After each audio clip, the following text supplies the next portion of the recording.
L'été tire déjà à sa fin, mais il me reste quand même quelques endroits poutine à visiter. Et un de ceux-là se situe à Longueuil, ça s'appelle Alpha Hot Dog. C'est un endroit où ils vendent à peu près 800 hot dogs en 2 heures, mais il paraît que leur poutine est aussi délicieuse. J'ai même lu et entendu que c'était une des meilleures poutines sur la rive sud de Montréal, et il paraît qu'elle est servie avec une quantité industrielle de fromage en grains. On va aller goûter ça.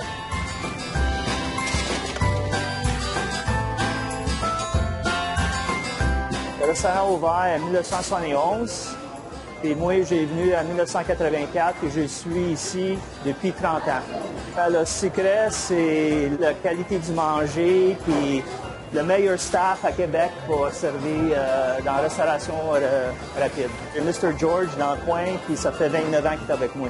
La sauce est faite pour les Longueuillois. J'ai demandé les opinions de plusieurs de mes clients au début et j'ai finalement fait une sauce pour les Longueuillois pour leur goût à eux autres. Mais un poutine, ça prend du fromage, puis il y en a ici pour leur argent. Là.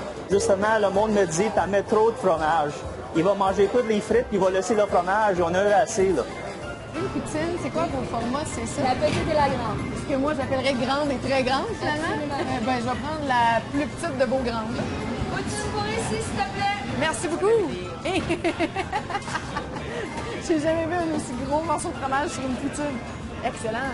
J'avais prévu le coup, j'ai mis une robe élastique.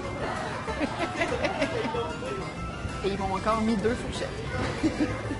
C'est gênant quand ils font ça. Ça veut dire qu'ils pensent qu'on va être 2 à manger ça. C'est mal me connaître. C'est parti. Le fromage est délicieux. Il goûte frais. Les frites sont bonnes. Elles sont molles, mais très dorées. Mais ça, je trouve que c'est le meilleur des deux mondes. C'est super bon. Ça goûte la vraie frite maison, celle que tu manges d'un sac en papier brun. Ça ici, là, c'est mon premier bémol de la poutine. C'est pas un bon IPS. Ça, c'est l'indice de pénétration de la sauce. On en a déjà parlé. Quand, déjà en dessous de la première couche de fromage, tes frites sont complètement imbibées, ça veut dire qu'il y a un peu trop de sauce. Je risque de ne pas la finir à cause de ça. Je suis aux dernières bouchées, déjà. Son gros point fort, c'est clairement le fromage. Il est très frais, il est en énorme quantité. Ça, c'est super. La sauce est bonne, elle est bien équilibrée. Un petit peu barbecue, un peu salé, pas trop des deux. Là, il y a un bon équilibre. La frite est sucrée, pas trop non plus. Délicieuse, très bien rôtie. C'est une poutine qui réinvente pas la roue, là, mais c'est une bonne poutine. Ça fait le travail, puis on peut faire le détour facilement pour venir manger ici. Je sais pas si je dois être fière de ça ou pas, mais ça, c'est mon assiette. Ça, c'est celle du caméraman. Même lui, il n'est pas capable de la finir. Il n'est pas cochon comme toi.